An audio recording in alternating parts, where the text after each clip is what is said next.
Hora Extra está no ar com as seguintes notícias da Justiça do Trabalho. Corrida de rua em comemoração aos 20 anos de instalação do TRT de Goiás reúne mais de 1000 participantes. Curso orienta juízes e servidores do Judiciário Trabalhista a se relacionarem com a mídia. E no bloco de entrevistas, as juízas do trabalho Alciane Carvalho e Giovana Faria falam sobre ética profissional. O TRT da 18ª Região realizou este mês uma corrida de rua em comemoração aos 20 anos de instalação do tribunal. Cerca de 1000 atletas, incluindo magistrados e servidores, participaram do evento. Uma iniciativa esportiva aberta à comunidade, que exercitou principalmente alto astral e solidariedade. Os mais de 1000 atletas participantes dividiram-se em duas modalidades: caminhada e corrida de rua, nos circuitos de 4 e 8 quilômetros. Doutor Breno, você está disposto mesmo a correr os 4 ou 8 quilômetros? 8 quilômetros, vamos ver se dessa vez a gente chega com tempo bom. O que você está achando dessa organização da corrida do TRT 20 anos? Ótimo, nós estamos aqui, eu acho que é comemorar 20 anos com saúde, alegria, todo mundo participando, todo mundo feliz aqui nessa corrida. A importância é total, porque o objetivo dela é levar saúde para os servidores, magistrados, que todos possam iniciar aí, ter um início na vida esportiva. Então não é uma corrida isolada, a gente pretende fazer essa um marco inicial e a partir dos próximos anos, fazer todo ano, levar o pessoal para a caminhada, para a corrida, um incentivo à saúde. A senhora também está animada para correr? Muito animada. Vai correr os 4 ou 8 quilômetros? 4 quilômetros pela primeira vez. O que a senhora está achando? Estou achando muito bom e espero participar outras vezes. A largada ocorreu em frente à sede do tribunal. Risos, expectativas e muito suor marcaram a manhã. O trajeto da corrida para os atletas foi tranquilo até no Parque Vaca Brava. A partir desse ponto, eles enfrentaram uma pequena subida. Depois de mais ou menos 23 minutos, os atletas do percurso de 8 quilômetros começaram a chegar. Legal, corrida bacana, uma prova muito bonita. E o TR está de parabéns. Esse evento bonito. De Brasília, segundo em Goiânia. Parabéns. Valeu, obrigado. Muito bem organizada. Da água, o percurso tudo certinho. Tudo bem arrumadinho. Eu gostei. Muito boa. Vocês estão de parabéns. Estou dando uma respirada, porque a chegada foi muito forte. Mas foi bom, uma corrida boa. Tá de parabéns a direção do TRT. Tá de parabéns os colegas que correram. Eu acho que é uma forma saudável, né, e criativa de divulgar os 20 anos do TRT. Um sucesso total. O público compareceu, os nossos parceiros tornaram possível que a gente realizasse essa primeira corrida em nome do TRT. Acredito que seja a primeira, porque o que eu vi aqui hoje é que nós merecemos outras tantas. Doutora Elvésio, participou da caminhada, como é que foi a sensação?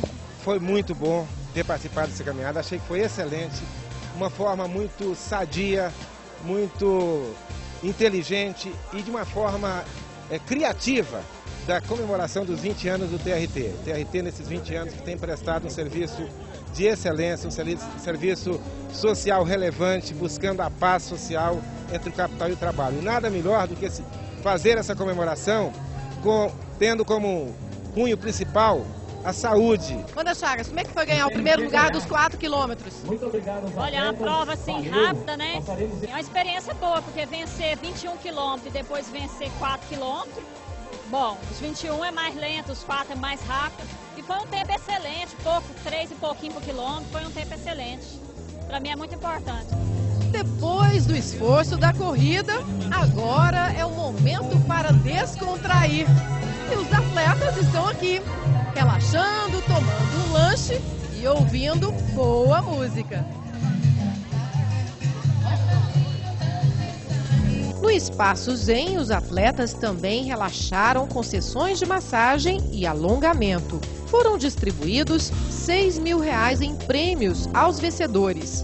Além da premiação geral, os magistrados e servidores do TRT, melhores classificados nos 2 circuitos, também receberam cheque no valor de R$300. Qual a importância desse evento para o TRT e a sociedade em geral? Este evento é extremamente importante para a história do Tribunal Regional do Trabalho da 18ª Região, marcando o seu 20º aniversário de instalação, porque congrega servidores, magistrados e a coletividade, de um modo geral, numa festa tão bonita de confraternização, de alegria, de comemoração e que também mostra a integração do judiciário trabalhista com o povo de Goiânia, o povo de Goiás de um modo geral.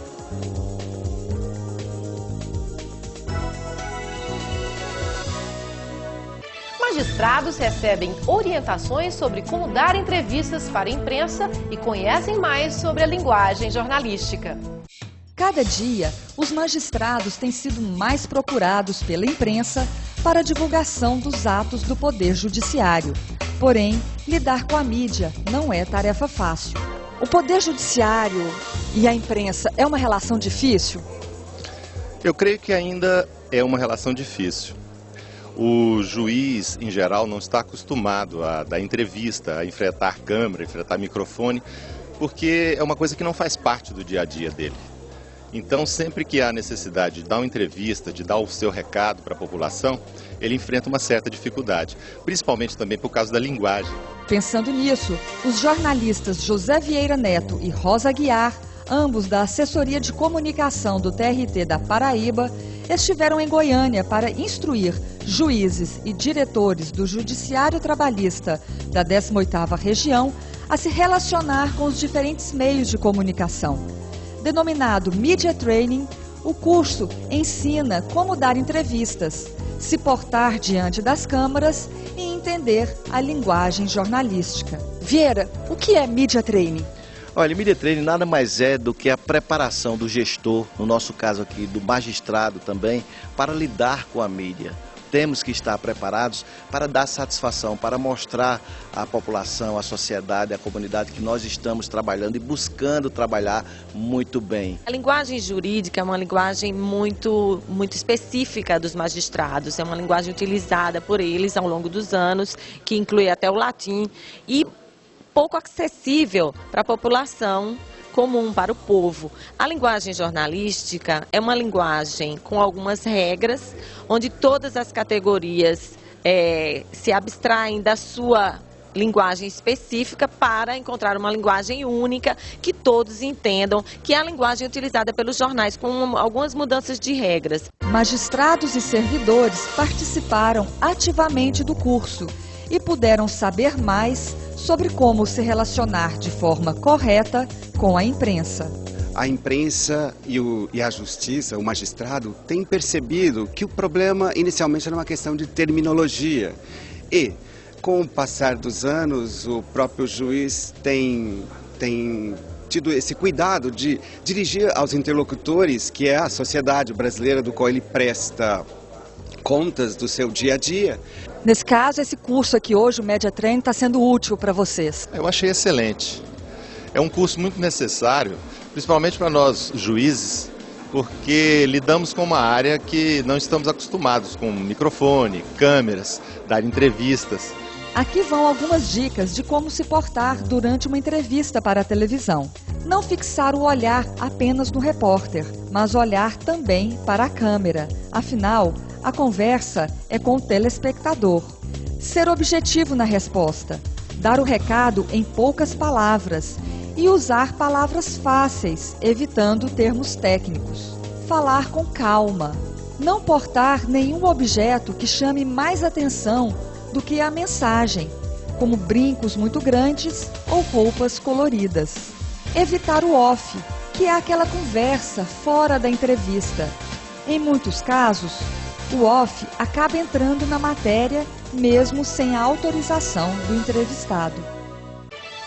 No próximo bloco, conversamos com as juízas do trabalho Alciane Carvalho e Giovana Faria sobre ética profissional. Voltamos já. Quais são os direitos devidos ao trabalhador quando ele pede demissão? O trabalhador tem direito ao saldo de salário, 13º proporcional, férias proporcionais e vencidas, mais o terço constitucional.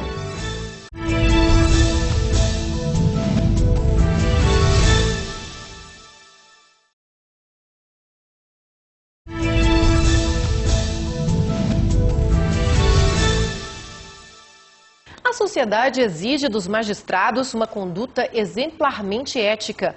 Atitudes que podem ser compreendidas, perdoadas ou até minimizadas quando são assumidas pelo cidadão comum, são inaceitáveis quando partem de um magistrado. A confiança pública no sistema judicial e na autoridade moral dos membros do Poder Judiciário é de extrema importância em uma sociedade democrática moderna. Nesse sentido, espera-se que o juiz exerça o cargo com integridade e independência. Sobre ética profissional, nós falamos hoje com as juízas Alciane Carvalho e Giovana Faria. Obrigada pela presença de vocês aqui no Hora Extra. Nós é que agradecemos. É sempre um prazer colaborar com o programa. Bom, doutora Giovana, como poderíamos definir ética na magistratura? Então, o conceito de ética é muito difícil porque trabalha com expressões bastante vagas, fluidas e indeterminadas. Mas nós poderíamos dizer que a ética na magistratura consubstancia-se no conjunto de normas, regras, princípios e valores morais que norteiam a conduta do juiz, do magistrado, tanto na vida pública quanto na vida particular. Doutora Alciane, a ética na magistratura difere da ética das demais profissões? A ética em si é a mesma para qualquer profissional. Contudo, do magistrado exige-se uma conduta mais rigorosa. Como você disse na abertura, aquilo que algumas vezes é aceitável para o cidadão comum ou até mesmo para alguns profissionais, para o juiz nunca é aceitável. Na instrução processual, o juiz se depara com verdades parciais, as verdades de cada uma das partes do processo que estão em conflito. É difícil para o magistrado alcançar a verdade real e a justiça e fazer justiça? No processo do trabalho, é até mais fácil se chegar a uma verdade, mas sempre é uma verdade processual. O juiz do trabalho tem uma maior liberdade na produção de provas. A prova vem como o juiz determina que seja feita. No processo civil, as próprias partes é que estabelecem, têm uma maior dificuldade de se alcançar essa verdade. Mesmo assim, o juiz se depara normalmente com a verdade limitada ao que se chegou a ele. E isso nos traz uma certa dificuldade de lidar no dia a dia com essas meias verdades ou com uma verdade que nos foi passada pelas partes e testemunhas e que pode não corresponder ao que efetivamente aconteceu. A instrução processual, doutora Giovana, pode levar a essa verdade real, uma instrução bem feita, uma instrução que realmente esclareça os fatos? É o que se almeja. A finalidade da instrução é sempre alcançar a verdade real. Algumas vezes não é possível. O juiz deve conformar-se com a verdade processual. Mas o juiz, tanto o juiz quanto os demais sujeitos processuais, devem lutar para que se consiga a verdade real. Complementando o que a Alciane disse, nós temos no processo do trabalho um princípio regente que é o da primazia da realidade, que impõe que as formas cedam perante a prova testemunhal colhida. Os documentos formais cedam perante a prova testemunhal colhida. E é nisso que a doutora Alciane, como bem pontuou a doutora Alciane, que reside a grande diferença do processo civil, a meu ver, para o processo do trabalho. O processo civil, que aplicando o direito civil, o direito comum, deve atribuir maior valor aos documentos, aos atos formais. No processo do trabalho, não. Por conta do princípio da primazia da realidade, há uma maior liberdade para o juiz investigar, através da prova testemunhal, se aqueles documentos que lhe foram trazidos são verdadeiros ou não. E, às vezes, como há esse princípio, o juiz tem uma maior liberdade para investigar os fatos e alcançar a verdade. Bom, quando podemos dizer que o processo é ético?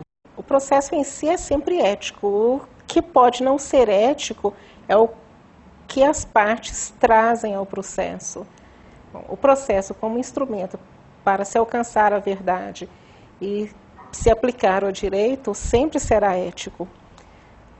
Dentro do processo, nas diversas fases processuais, é que podem existir alterações de fatos e alteração da realidade que poderá ferir a moral, que poderá não corresponder aos costumes.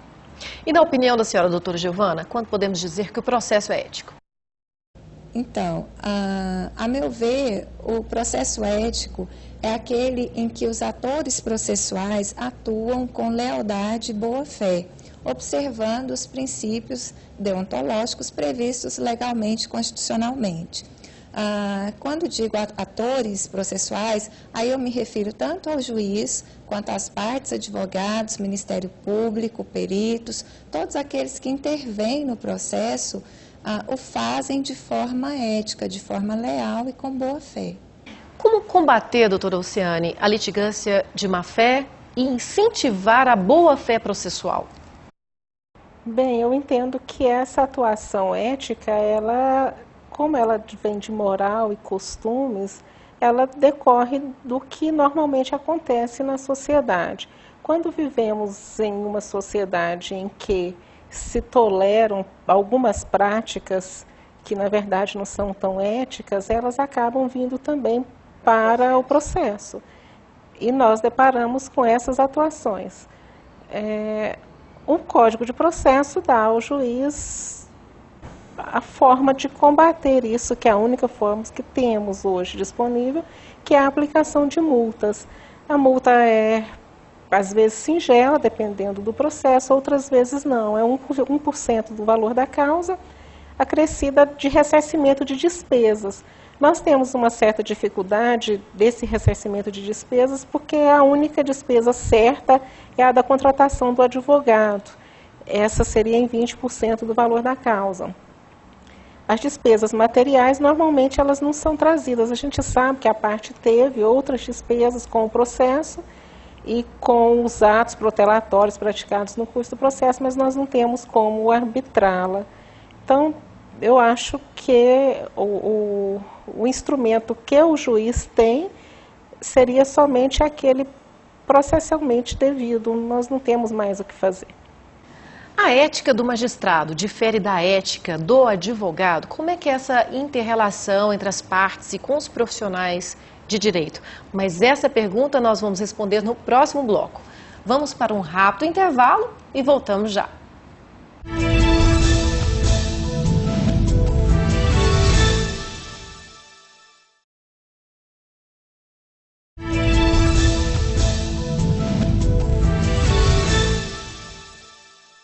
O Hora Extra está de volta. Hoje estamos falando sobre ética profissional, ética na magistratura, com as juízas do trabalho Alciane Carvalho e Giovana Faria. Bom, a gente estava discutindo sobre a ética do magistrado e do advogado. Elas diferem entre si?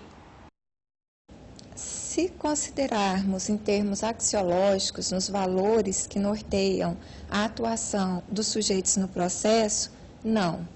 Há princípios que são gerais e devem ser observados por todos aqueles que atuam no processo, tais como moralidade, probidade, integridade, retidão de conduta. Mas, se considerarmos as regras deontológicas, aí sim há grandes diferenças. Por quê? Porque o advogado e o juiz assumem papéis diferentes no processo. Exemplificando, o juiz tem como um dos seus deveres primordiais atuar de forma isenta e imparcial, equidistante das partes. Já o advogado tem como um dos seus deveres primordiais justamente o de atuar fielmente na defesa de uma das partes. Nessa defesa das partes, o que é interessante ser ressaltado é que na ética, mesmo defendendo as partes, a obrigação é de que a verdade nunca seja alterada. A previsão legal de aplicação de multa no caso de litigância de má-fé, mas a multa contra a parte no processo. Mas o juiz também pode, ele vem condenando o advogado também por litigância de má-fé, isso pode ser feito? Sim, nós entendemos que o advogado, como um dos atores do processo, ele também pode ser condenado como litigante de má-fé. Em algumas situações é facilmente perceptível de que a verdade foi alterada, que os atos procrastinatórios foram praticados pelo advogado, que a parte sequer tinha conhecimento de que aqueles fatos estariam sendo levados.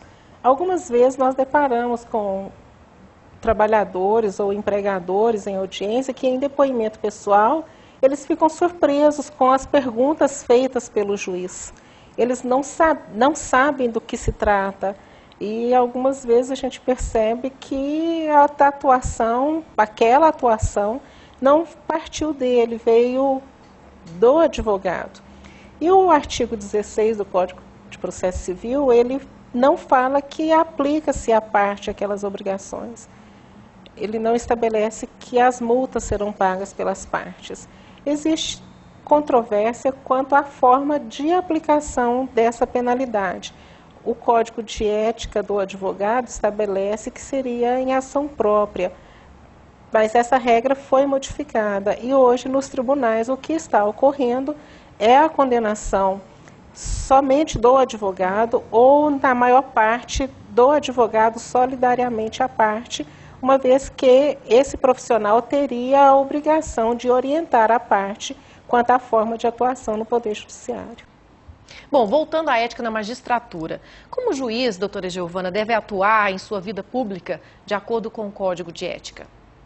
Então, o Código de Ética foi publicado em 8 de dezembro de 2008 pelo CNJ, mas antes disso já havia outras disposições legais que regulam a conduta pública do magistrado. A própria LOMAN, a Constituição Federal, prevêem a forma de atuação do magistrado. Há alguns princípios que norteiam a atuação pública do magistrado de acordo com a conduta ética prevista em lei no Código de Ética. Dentre estes princípios, nós poderíamos destacar o dever de agir com retidão, com integridade, honestidade, a imparcialidade, que dita que o magistrado deve ser sempre imparcial e isento no julgamento das causas que lhe são postas a conhecimento, atuando de forma equidistante das partes. Por fim, nós poderíamos citar o princípio da independência, que dita que a atuação do magistrado deve ser livre de qualquer pressão social, política, econômica. Esse é o princípio que dá maior garantia à sociedade de que o juiz vai julgar o processo de acordo com o seu livre convencimento motivado. Somente com as garantias constitucionais atualmente previstas, como o da inamovibilidade e principalmente da vitaliciedade, onde o juiz não perderá o cargo e tão somente terá a pena máxima administrativa de aposentadoria, é que a sociedade terá certeza de que esse juiz poderá julgar atuará com total independência no julgamento do litígio. O CNJ sempre incentivou a autocomposição dos conflitos e essa também é uma característica da Justiça do Trabalho. Mas o magistrado, ele precisa ter certo cuidado na hora de conciliação para não haver prejuízo para as partes? Olha, essa é a principal atividade do magistrado na condução de uma audiência conciliatória. O direito do trabalho ele é irrenunciável, então nós temos que ter o cuidado para que aquele direito irrenunciável passe a ser renunciado perante o magistrado. Outra situação que nós temos que ter cuidado na conciliação seria com a lesão aos direitos da própria sociedade. Nós temos na Justiça do Trabalho questões cotidianas, como a liberação do FGTS. Os magistrados não podem esquecer que o FGTS é utilizado em prol da sociedade, em infraestrutura, em saneamento básico e especialmente em habitação. Então, quando as partes vêm ao Poder Judiciário para liberar indevidamente esse FGTS, do que é seguido o pagamento de um seguro-desemprego, também custeado por todos os brasileiros, através do Fundo de Amparo ao Trabalhador, nós temos que estar atentos para que isso não ocorra na Justiça do Trabalho. Outras questões que aparecem nas conciliações e que nós temos que observar seria as questões dos impostos e dos encargos sociais, para que essas conciliações não sejam lesivas tanto para o recolhimento do INSS quanto do imposto de renda. Quanto às anotações de carteira de trabalho derivadas de um acordo, nós temos que pensar que esse trabalhador estará custeado futuramente pela Previdência Social. Então, nós não podemos deixar que o empregador não cumpra toda a legislação do trabalho ao reconhecer um vínculo e todas as obrigações daí derivadas. Então, o magistrado, à frente da conciliação, ele tem que sempre estar atento ao que está sendo posto em audiência para que não ocorra ali dissimuladas, tão somente desvirtuando o objetivo de alguns institutos sociais. Falamos aqui então sobre ética profissional, ética na magistratura. Obrigada, juíza Alciane Carvalho. Obrigada, juíza Giovana Faria, pela entrevista. Foi um prazer. Estamos sempre à sua disposição. Ok, o Hora Extra fica por aqui. Obrigada por sua atenção e até a próxima semana. Não perca!